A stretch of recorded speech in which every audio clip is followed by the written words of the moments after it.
Hello, and welcome to the Shifting Culture podcast, in which we have conversations about the culture we create and the impact we can make.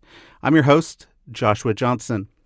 Go to shiftingculturepodcast.com to interact or donate. Today, we have a fantastic conversation with Alex Absalom. He and his wife, Hannah, lead Dandelion Resourcing, in which they train and coach others to be disciple makers, to start and engage in missional communities, and to be naturally supernatural, to be able to have healing and deliverance and hearing God's voice.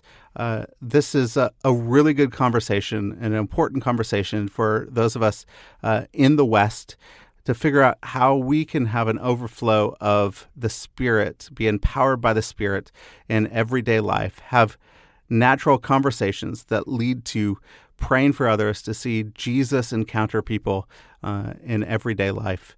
It's a fantastic conversation. I know you're going to enjoy it. So here is Alex. Alex, well, thank you so much for being on the podcast. I'm really excited to have you here. It's going to be a fun conversation. I'm so pleased to be here. Thanks so much for inviting me on, Joshua. Yeah, it'll be great. One of the things that I really want to know is, when did your story intersect with a place of actually practically living out your faith? You know, a lot of times when we live in the West in a Christian environment, we like to understand theology, understand the Bible, what it means, and we think about life with Jesus a lot, but we don't often engage in a practice of life with Jesus. And so when did that engagement of life in community, making disciples, really start in your life?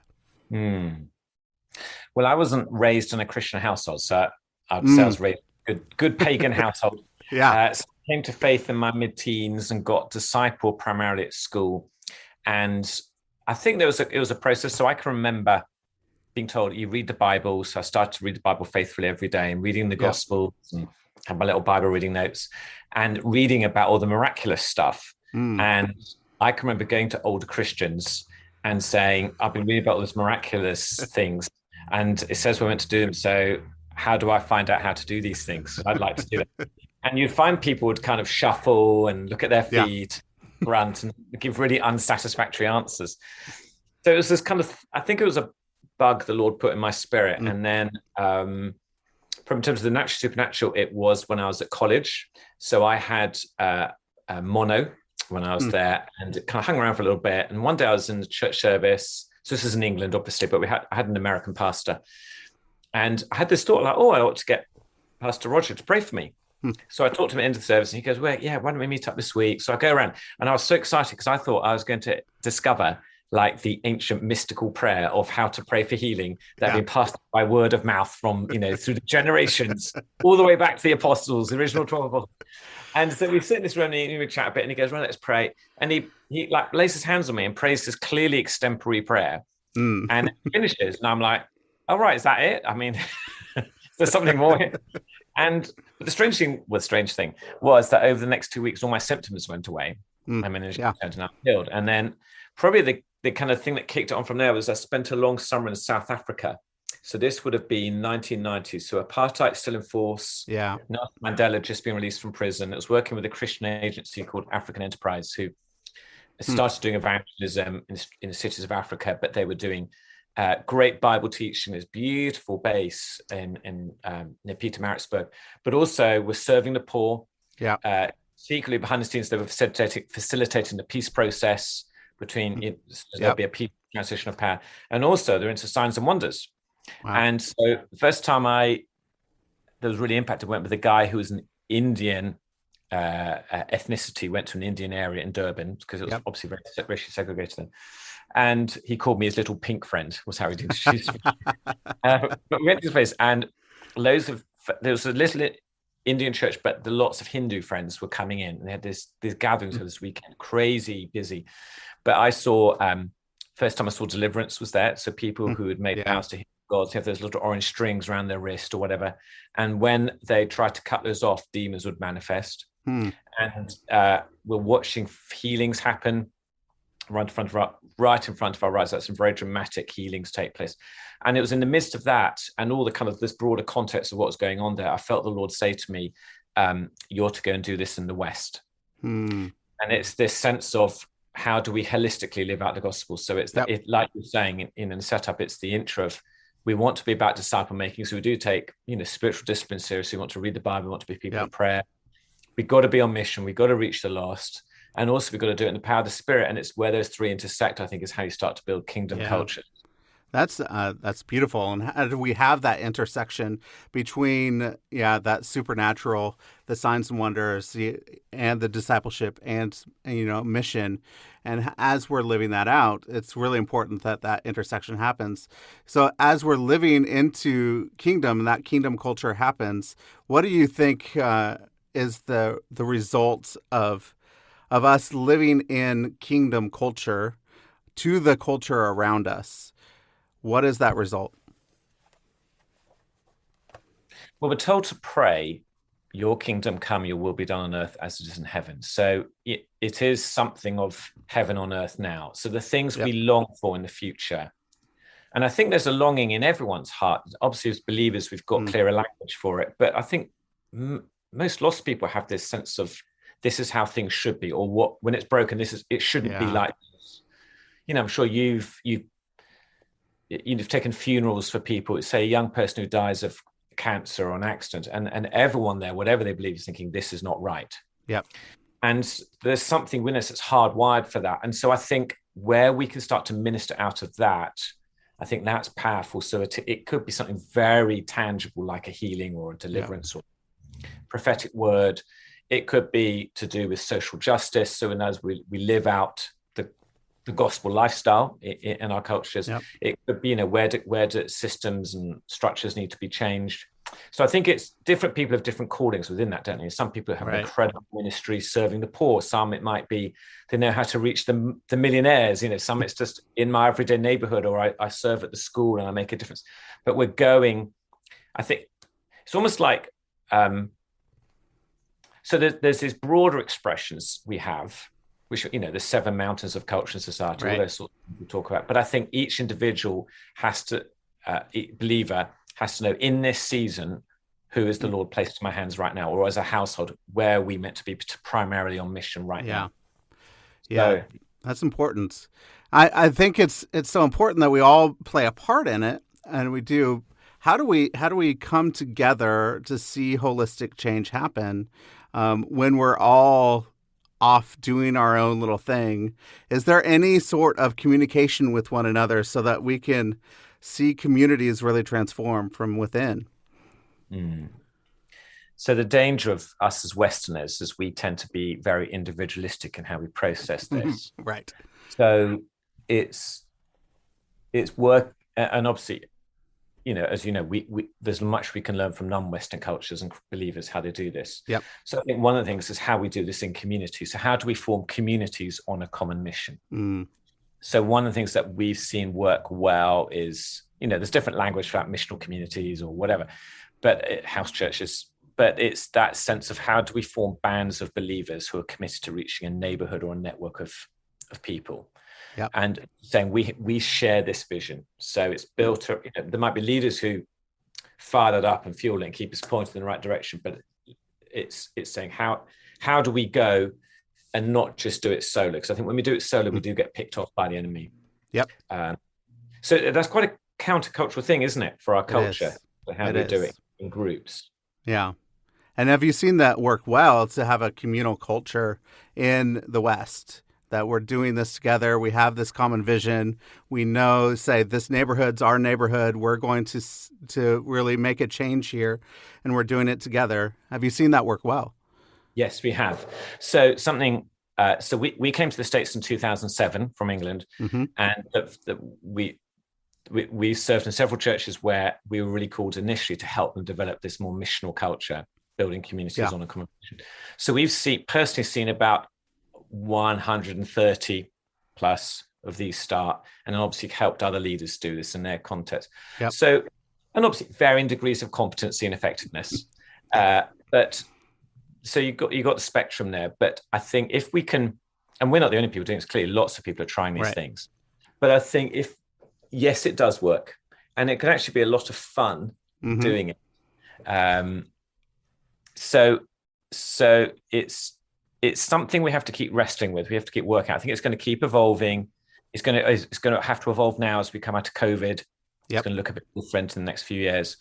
Increasingly, more depending where you are, but the more post-Christian the culture, it looks a bit different. But yes, it works. Yes, it's happening in the West. I actually think in the more post-Christian context of the West, it's going to be a vital tool. Yeah, I think it'll be vital, but I think it actually might be easier to do it in a post-Christian world than it is in a Christendom world where everybody has a church. Everybody goes to the church down the block or something, where this is a different paradigm. And so I think in a post-Christian world, we're going to look around and we're going to like, well, we have to do something. And what happened in the past isn't really working now. So what do we need to do? And we need to do something different. It's going to be helpful for us to move forward. Yeah, and it's thinking, okay, what is good news in this context? So as we try to reach this neighborhood or this elementary school or whatever it is, this college campus, what does the kingdom coming look like? What would most impact people's hearts and lives that would draw them to Jesus in this place? And it's working on those things, I think, is often a pointer. Do you have any good questions or entry points that you use in communities where you can find out what is good news for that area? It's you're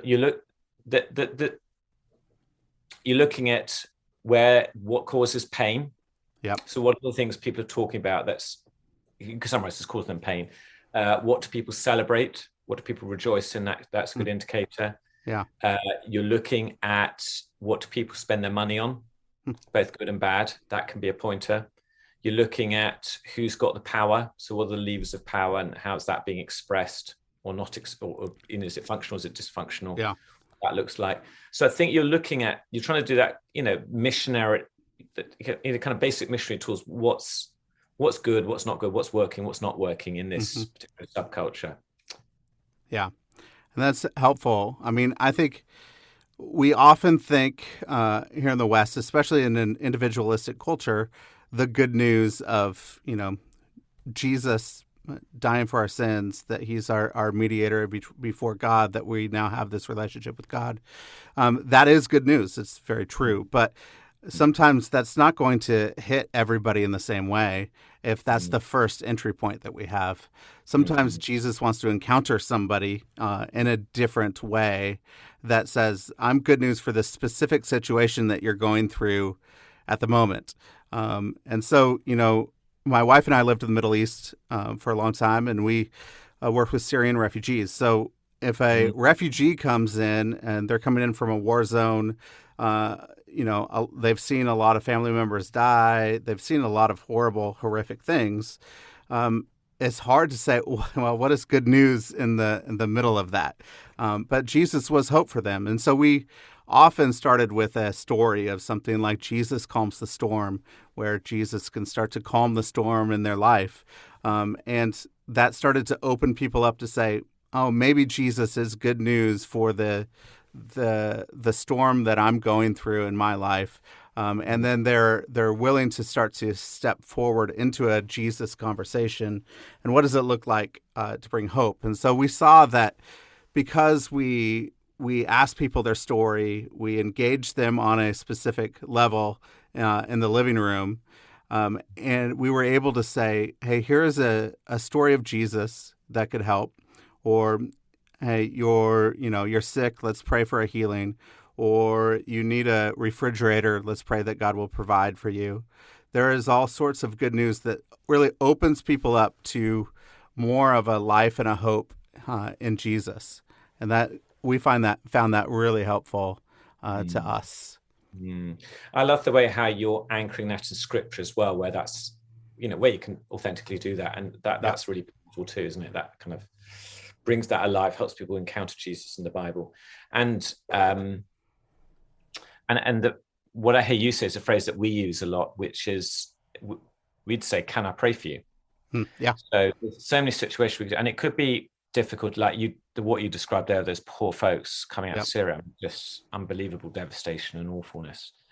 But it could be to someone's is equally a good thing happening. You've got a brand new baby, you coo and but also it's great to say, hey, this might sound crazy, but I would love to just pray God's blessing on your baby. Could you just pray for your baby, pray God to bless your child? I mean, you've got to be a pretty militant atheist to not want that. So, it could be just a real simple thing like that through to, I mean, obviously what you and the wife experience, extreme thing, but there's still, the same principles apply, don't they? Which is, I think one things we talk about is we have to operate like spiritual people.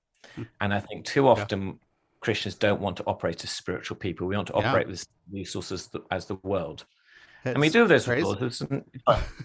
No. But it is crazy because, I think we need to operate like, we need to be outed as followers of Jesus. And also we need to trust that our non-Christian friends like the fact that we're spiritual people. Yeah. So they like the fact that we're a little bit different. And it might be, we might be curious and we might be a bit eccentric in their eyes. But I just believe that I accept them for who they are and they accept me for who I am. And part of who I am is I'm a Jesus follower. So if you're sick, I'm going to offer to pray for you. Yeah. Or whatever, you're stressed. Exactly. And I think that's part of what it means to be a follower of Jesus in these places where we're on mission. Yeah. I mean, I have a friend that says you want to be spiritually obvious without being spiritually obnoxious. And I think that that's part of what you talk about as being naturally supernatural, that you want to be spiritually obvious, right? But you don't want to be obnoxious to turn people away, turn people off. But people are attracted to that. They're spiritual people. Every single person is a spiritual person, and they have a spiritual need and a desire that they want to engage with. And so really, our job is to let people know that we're safe to approach and talk to about spiritual things. I find it so much more difficult to talk to people about spiritual things in the West than I do in the Middle East with Muslims. Every other sentence has God in it when you're talking to a Muslim, right? It's very easy and simple to talk to them about spiritual things. It just invades their whole conversation.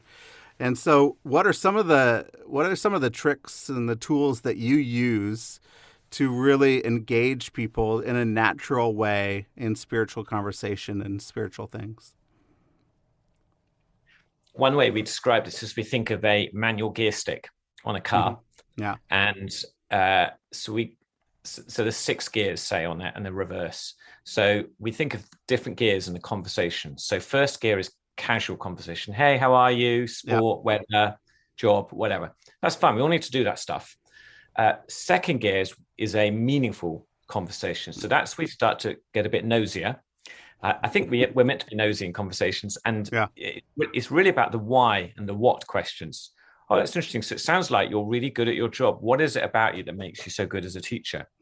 Or tell me a bit more. You mentioned about it's been stressful, the kids going back to school. What is it that you're most concerned about as your kids go back to school? So you just ask great, open, thoughtful questions. And I think you keep pushing until someone really resists. But you're having meaningful conversations. Most people don't even have meaningful conversations. Right. And then the shift from meaningful to third gear is spiritual conversation. And that's some stuff you've just been talking about, which I think, summary phrase would be, can I pray for you? But it's some sort of sense of how does Jesus want to intersect them there? And then the fourth gear is where you start to move to a salvation conversation. Not that every time you have to download the whole thing or they're necessarily going to pray and receive Christ in a moment, but you have a conversation where you talk about what it means to follow Jesus and you invite them to consider that or whatever. Yeah. And then 2 more gears, which are kind of when you really are committed to Christ. So it's maturity conversation is 5th gear, and 6th gear is a leadership conversation. But we have to remember in any of these, there's always reverse, and the other person can reverse out at any point. Yeah. And also with gears, sometimes you have to drop down a gear. If you think of driving a car, sometimes you have to drop down a gear to get the revs up to get up the hill, or to get start if you've had to stop at some traffic lights. So sometimes it might be you drop down and have a little laugh about something, or whatever, talk about the food. And that's okay. But I think what I've noticed with a lot of Christians is they try and go from 1st gear to 4th gear. Yeah. And if you do that in a car, even 1st to 3rd, what happens is you get a massive kangaroo effect, and everyone gets whiplash. And if the car doesn't completely stall, it's incredibly noisy and disruptive. Yep. So we need to, I think, as Christians, we need to allow ourselves to go through those processes and work out which ones you don't naturally go to, and really be disciplined about stepping into that. That's so good. So it's things like, it's thinking in those ways, just kind of breaking it down for folks who are trying to lead into these things and say, okay, as you think about your friends, what does that look like? So I think we do that. Another paradigm we talk about is we need to start with prayer. It's amazing how few Christians actually pray for their lost friends. Yeah. So we need to be praying. And so the way we would just describe it, the phrase that we've taught our folks is we say, who are your three? So who are three people in your place of mission who are currently lost, you pray for by name every single day, many days as you can remember. So I've got three guys who live on my street, which is our primary place of mission. Hannah, my wife's got three women on our street. We pray for them by name. And then the other half of praying, I think that's really easy. We can get people doing is prayer walking, because it changes the spiritual atmosphere in the place. So you start with prayer. And the second thing we'd say after that is, as you're praying, the word we use is parties. So what does it look like to build community in your place of mission? Yep. So that's what parties represent. Now, party could be just two people having a cup of tea, or it could be, a household comes down for dinner, or it could be you do a big thing in your backyard, whatever. So, and again, it's going to be defined by your context, what's appropriate.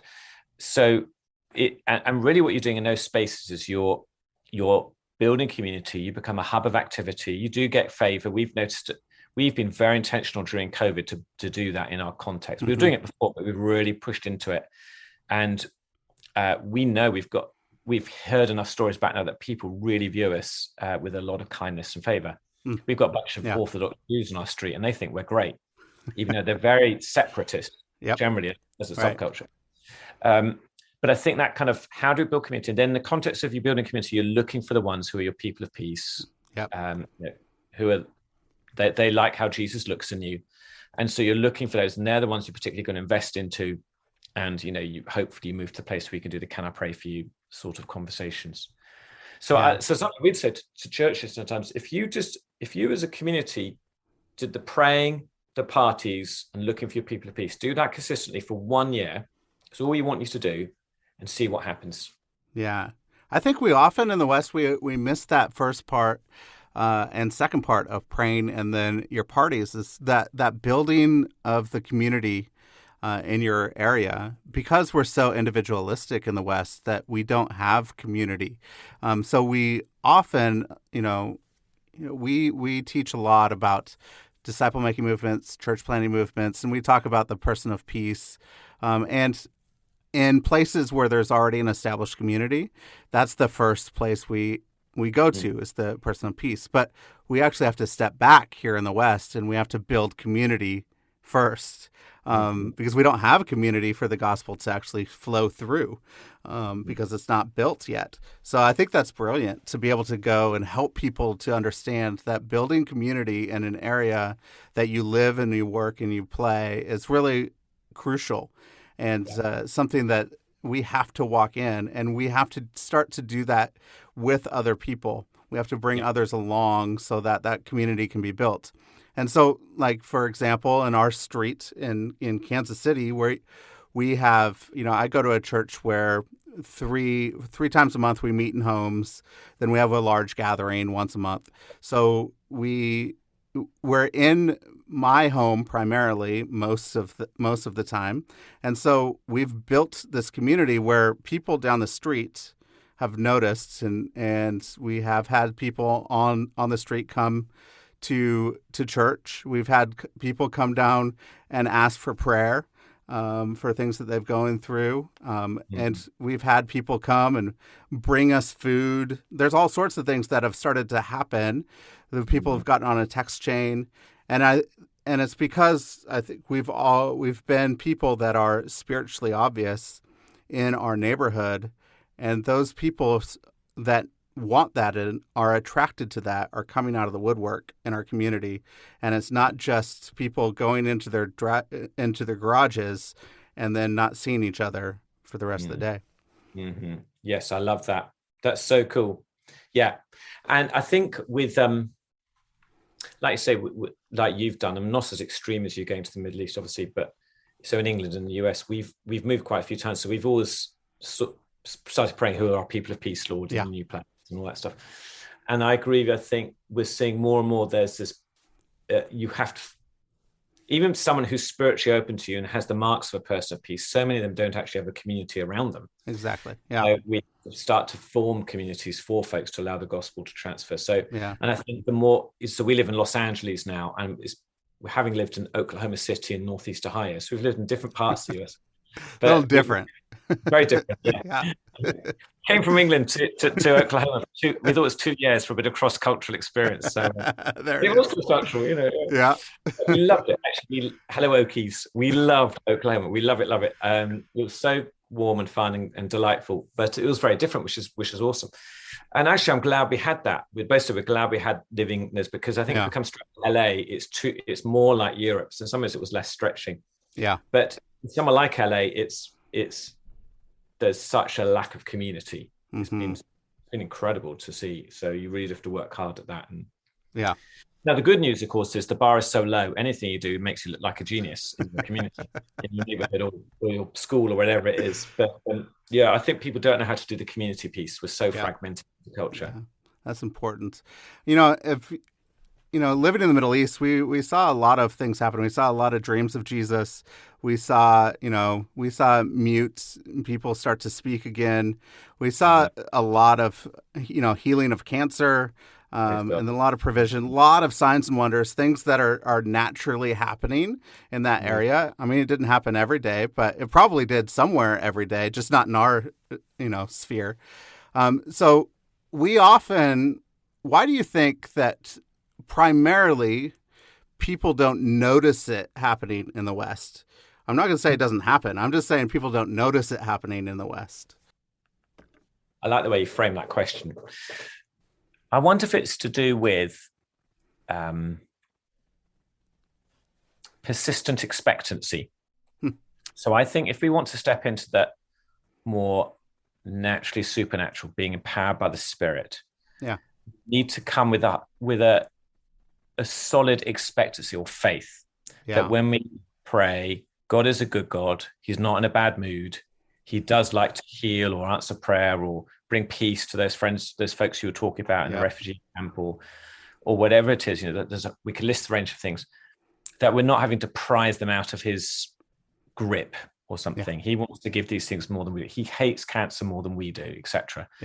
So, and also we have this faith that when we pray, we really can start to access some of the resources of heaven. So there's a high faith quotient, and clearly Jesus talks about faith a great deal. Somewhere in the equation, faith has to come in, whether it's the one who needs the thing, or it's the one praying, or their family member, or the community. There is this faith piece, but there's also a persistence piece, and so it's something about. Now, sometimes we get the immediate breakthrough, like you just described, and sometimes we pray 100 times to get the breakthrough. And I wonder if part of the problem is it's to do with the quality of our faith. We don't persist in things. We're not willing to fight the fight. Whereas you can answer this bit. I don't know whether it'd be true to say that folks in non-Western nations, because they are more obviously materially needy as a rule, they're more willing to persist and to fight for it. Whereas for us, we're so kind of pampered and spoiled in the West as a rule. Not everyone of it, but generalizing, I wonder if we just don't know the disciplines of persistence. We're just too comfortable. It's even little things like, I remember we've got 3 sons who are now young adults, but I remember when they were little, from the get-go, we pray for you. When someone's, you have the bump or the boo-boo or whatever it is when you're 2.5 years old. So we'd try and start with prayer rather than, whatever the medicine would be. So, but I think most of us don't do that. We don't start with prayer. We go straight to the medicine. We have, we actually, because, we grow up in such a scientific worldview of saying whatever is observable and whatever we can see and whatever we can test and verify is what is true and real. And so when we're in, say, the excluded middle part where we have this supernatural world where we can't always see it physically and touch it and feel it and test it, we often ignore it. And so because we ignore it, we don't go to it. We go straight to what we already know. And so, I know in a lot of places that middle part it drives them into their behavior of how they even act and interact in the world. They believe that, spirits are in control of this or that. So they're going to make sure that their house is in a particularly way. It just really depends on their behavior because they know that this excluded middle, the spiritual world, actually is real. And so they go directly there right away. And we don't in the West because we just go into what is observable. And so I think that persistence, for me, because I've seen some of it, I've seen some healing, I've seen some of this supernatural, I've actually observed it myself. I feel like I have more faith for it. Exactly. And some people haven't observed it. And so when they live in that scientific worldview, they're not going to persist. I think also I agree with everything you just said. I think also it's we as Christians or we as churches, part of our failure of discipleship is we haven't taught folks that we are meant to be. There is that, I agree with the excluded middle concept, that there's supernatural stuff that's kind of bubbling away in people, but they don't almost have language or framework for it. So they come up with all sorts of hocus pocus nonsense. But actually, I think we as believers need to step into that space rather than being afraid of it and running away, which is, to be honest, what most evangelical do. And I'd say I'm an evangelical theologically, but we need to be spirit empowered and not be afraid to go to those places. So a good example, I think, is before all our eyes right now, which is Halloween. Yeah. So, we know what actually, if we stop and think what it actually is about, it's a horrendous festival. It's absolutely, totally demonic. Yeah. But I think it's an interesting one in that I think it's an opportunity to have spiritual conversations. And I think it's something that's been on my mind to do, which kind of, I think is going to be once a bit clear of COVID, is I would like to start offering spiritual house cleansings in our community. Because we've had that happen a few times with neighbors. People say, I've got this, literally one of our next door neighbors, they went away on vacation. They had us look after that, keep an eye on the house, water the plants. And the woman who she's not yet a believer, but she's very spiritually open. She's one of the people of peace for Hannah. And she said to all, she says really casually as she was leaving, she says, so when you're in the house, if you feel like praying in my daughter's bedroom, it feels quite dark in there. That would be great. So we go in there and we did pray. And there's a whole backstory there. But when they came back from vacation, she said, Hannah, you prayed, didn't you? And I said, yes, we did actually. She said, I could feel the difference. Wow. And we've seen that happen lots of times. So I think there's something, it's finding the hooks into our community where we can be, again, out as believers, we can be overtly spiritual in ways that start to touch upon some of their felt needs. That's so good.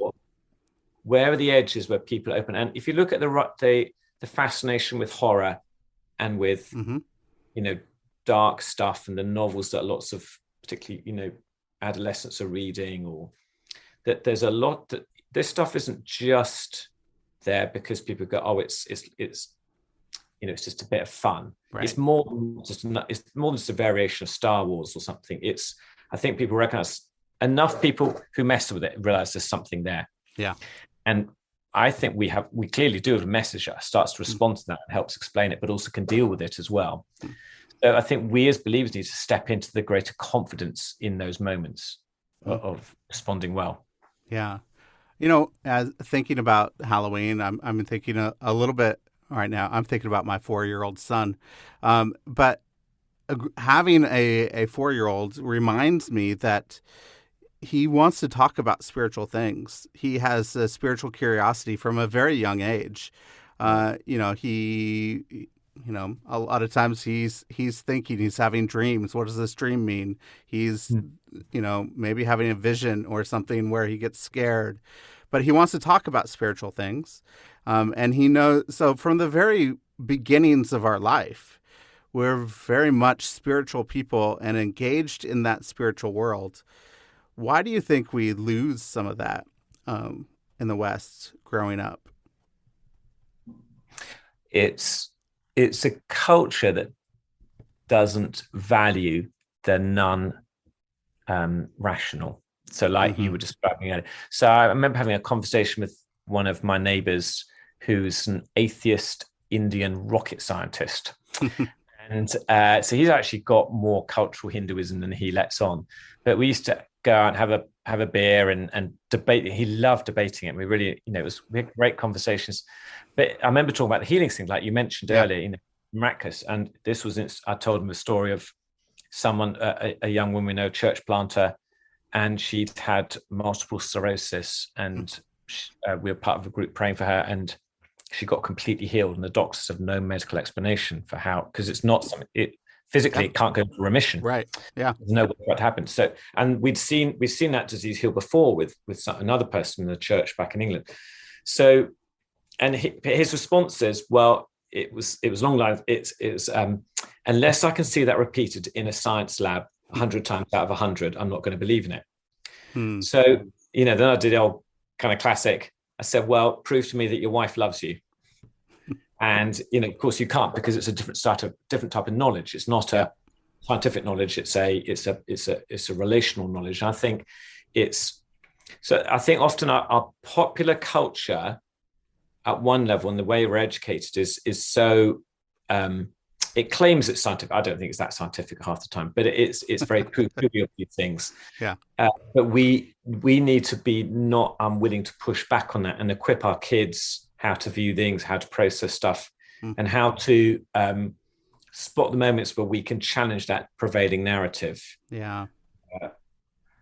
Because actually, like we were saying, I think there's a heck of a lot of people who do think there's a spiritual realm. Yeah. And they are open to this stuff. They're not quite sure how to access it. They don't like the church.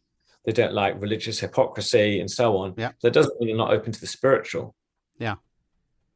Yeah. I know I have some friends that were up in Portland this summer, and, that's probably one of the most post-Christendom places in the U.S.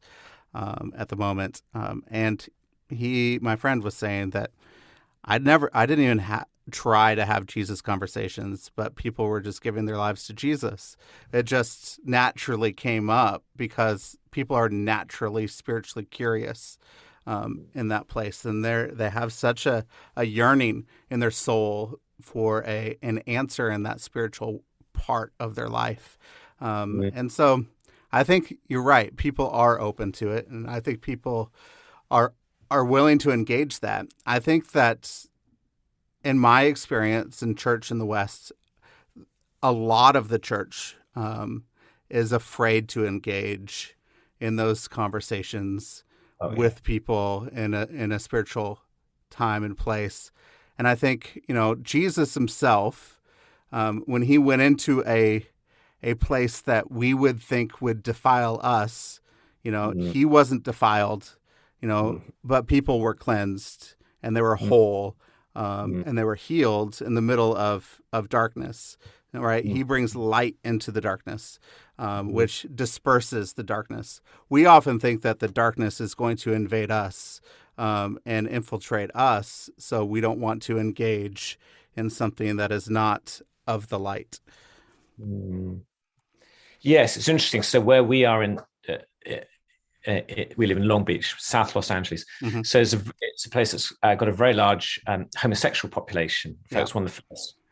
It's got a very large gay pride festival, and it was one of the first areas where the AIDS kind of was seen and was a big issue. First clinic in town was a Christian clinic, actually. So we know a number of couples. We've got to know there was a couple of guys. They've moved now, but two doors down, we became really close friends with them. Just delightful. Really great guys, really fun. We loved being with them. They loved us. They knew they knew we were believers. They knew that we worked in churches and did stuff like that. And, I'm sure they would have known what we thought theologically, perhaps, but we just loved them and were kind to them. And enjoyed them as friends, because at the end of the day, conviction is not, I don't have to convict them. That's Jesus's problem to sort out. It's not my problem to solve. So I'm just going to love them like I'm told to do and wait for the opportunities. And then one of the guys had cancer. It was a treatable form, fortunately, but so obviously we wanted to serve them and love them, and but interestingly, I felt God put in my heart to get them a peace lily. And I couldn't find a peace lily, so I got another lily, and I took it round. I said, "This is meant to be a peace lily. They don't have peace lilies in the store, but this is a peace lily." So pretend it is. I want you to do is put it in your living room, and every time either of you feel anxiety or worry or fear about what's going to happen, I want you to look at this and know that Jesus loves you, and He's going to see you through this. So it became like a sacrament, almost in that a physical manifestation of something spiritual, and it was interesting. And obviously we did serve them and did some stuff for them, but they said, on a number of occasions, the thing that they most appreciated about us was that we were praying for them. And then out of that, we ended up having some very profound, like really deep spiritual conversation about some of their history and, sexual identity and so on. And they were very, very open and vulnerable. And then it was interesting when they moved away because of work. And on the last day, one of the guys had moved ahead. One was back in the house. So his last day in sitting, we said, "Well, can we throw you a party, get some of the neighbours around?" He didn't want to do that. He said, "I want to go out for dinner with you two." So this dinner, and on the way, when we get back to the house, he's never forget this. He stood on our front doorstep, and he pointed at me, and he said, "You have incredible power." And he pointed at her and said, "You two, you've got amazing power." Wow! And it was his way of trying to say there's something that he'd seen in us that represent. He meant spiritually, in context of what was going on. And I think as we're trying to reach marginalized communities or communities who the church hasn't done a great job of reaching, there's ways of doing that where we can go at peace with who we are. Like, you don't have to water down the gospel or our ethics or whatever the thing is, but we don't have to go and whack people either to prove that we're theologically correct. And we could just be, Jesus models it, for goodness sake. And he's the one who's accused of being a glutton and a drunkard. I don't think Jesus was a drunkard, but he was accused of that because he was obviously hanging out with drunkards and able to be there. So there's this tension of, it's this good little kind of matrix thing we draw, which is this distinct, we wrestle with being highly distinctive, which is the call to holiness, but also highly connected, which is we build relationships. So we want to be the ones who our neighbors will say, "I'd love to hang out with Josh. He's great. He's so cool. He's such a laugh." We want to be liked like that. But also, we know we're meant to carry something different for Jesus. And I think we can hold those two things, creative tension. I think what most people do is they won't live in that tension where things are going to be messy and mucky, and it's not going to be ideal solutions. I remember in one church we were in, we were seeing some real fruit in our missional communities. And there was two ladies who were a lesbian couple. They had several children by adoption, and another child was that one of them was pregnant through artificial insemination. And they started to come to one of the missional communities. They got just loved really well. They really enjoyed going there. And they were just able to just to belong before they had to believe or behave. And they were loved and they started to encounter Jesus. So one day, they had one daughter who was like 9 or 10. She comes home from school and says something like, "Mummy, what's a lesbian?" And the mother says, "Where'd you hear that?" And she's heard it at school, and someone says, "That's what you are." So they have this conversation, and but then she goes, the woman says, "Well, you know that we've been going to the missional community, the group." She daughter says, "Yes." She said, "Well, we've been encountering Jesus there, and actually, Mummy and I, we believe that Jesus is saying he wants us to live a purer lifestyle. So we're not going to live." So basically, they were choosing to live a celibate lifestyle afterwards. So they were really making journey. They were on the journey, and their baby was there, and they wanted to dedicate the baby. So we did a baby dedication thing in the service, and there was a number of other couples, and then there's this lesbian couple there dedicated to their baby. And there were a couple of interesting, two households in particular, not old households, people in their 30s, early 30s, and they were furious that we dedicated that baby. Yeah. Really angry. And so I said, well, look, there's a whole backstory here, which we didn't say publicly because we're not exposing people like that. Right. And the bar for baby dedication is not super high. You know, and there's going to be other couples, just because they're a heterosexual couple doesn't mean there was an issue with rampant greed or anger or whatever. Yeah. It's just you're not seeing it. But this guy said to me, he said, well, you did the wrong thing. I said, well, what would you have done? He said, I would have told them, you two have got to separate. You've got to go and each find a husband. And when you've got a husband, come back and bring your baby, then we'll dedicate it. And I'm like, mate, I know that might be the ideal, but when we're dealing with people far from Christ, you can't start from that place of perfection. Yeah. It's just how it is. They've got a massive history, and we have to work with where they are, not where the ideal is. And the problem with being on mission is it's just very messy, and we have these complex things where we're trying to hold that tension of being, yes, we have to be a distinctive community. We're called to be a holy community, but also we're called to be intensely welcoming and inclusive as well. And how you hold those two things. Don't slip into being liberalism where it's just inclusive, or being Pharisees where it's all about the holiness. We have to do both simultaneously. And we're going to get it wrong sometimes. We know that. But I think there's something there we have to wrestle with and fight with. Yeah. Fight for it, rather. That's so good. Thank you. That's great. Just a couple of questions I like to ask. One is, if you could go back to your 21-year-old self, what advice would you give? I think live more comfortably with some of the paradoxes of following Jesus. Yeah. I think when you're 21, you kind of, well, not every 21, but I think I was, you know, I had a theology degree. I kind of felt like I knew a lot of the answers. Yeah. And that, again, you can do that without, I'm not wishy-washy liberal and loads of stuff, but I think there's a sense of, you know, it's like the bigger the circle of knowledge, the greater the circumference of what you don't know. Yep. So there's things where we have to live in that tension. So there's a paradox to following Jesus we have to learn to live with. Yeah, I think that's such great advice, and good to be able to live in that paradox. And then anything you've been reading or watching lately that you could recommend?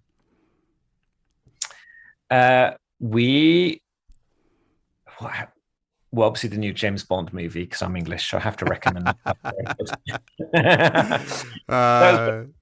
Anyway, no spoilers. That was very good. No spoilers. I won't say anything. It was good. It was really good. It was good. Yeah. You did a nice job of rounding out that arc of the last 4 or 5 movies. Yeah. We've been reading a lot, just going back to books around the natural supernatural. So just trying to read a lot around those areas. We're trying to write books in that area as well. But you know, some of the old classics, going back to John Wimber and Derek Prince on deliverance and those sorts of things. I think we need to keep getting the inputs into ourselves to keep being refreshed, keep thinking in these ways. How do we really work on developing this natural supernatural lifestyle? Yeah. And there's good stuff out there, but I think too often we kind of get a certain level of competence and think we've got it. Whereas I think there's more to learn and to grow into. Yeah, that's really good. So you have a lot of training, coaching that you could have people engaged in. How can they engage some of the training and coaching that you do? So we have a website, and it's dandelionresourcing.com. So dandelion, as in, you know, the flower, which becomes a bunch of seeds, and that came from a picture that the Lord gave Hannah, which is, you know, imagine seeds and that they're blown by the wind of the Spirit, and they can scatter anywhere, and even get into a little nook or cranny, a crack in the concrete, pop down a root, up comes a stalk, there's a yellow flower, there's seeds, and it multiplies. And there's something very lightweight and spirit blend that we're meant to be about as we go with the gospel. It's not meant to be a hugely complex thing. So that's why it's Dandelion Resourcing. And if you go there, there's a bunch of stuff. There's free stuff, and there's information about some of the cohorts and coaching that we do. So that would be a good place to check us out. Great. So check it out. Check out Dandelion Resourcing. And I think you'll be the better for it. So engage with Alex and Hannah in what they do. And, you know, one of the things I wanted to touch on that we didn't have time for is just just working and living with your wife, and leading and coaching and training with her. I do the same thing with my wife. We're co-executive directors at All Nations, and we do a lot of training together. So I would have really enjoyed talking to somebody else that doesn't. I don't get to meet too many people that actually have that kind of a relationship with their spouse. So hopefully it is as rewarding for you as it is for me. I love it, and I think it's fun to be able to do stuff together, obviously, as a couple. Yeah. I think Hannah impacts different people differently to how I do. Yep. And it just makes it way richer. And she'll think about things a little differently, which is so good. So, I'm a bit more hard charging. So one of the disciplines I had to learn earlier on was to slow down and let her have room to breathe and to contribute. Yeah. And that's been such a rewarding thing to do. Well, Alex, thank you so much for joining us. It was just a great conversation. So thank you so much. Thank you for having me.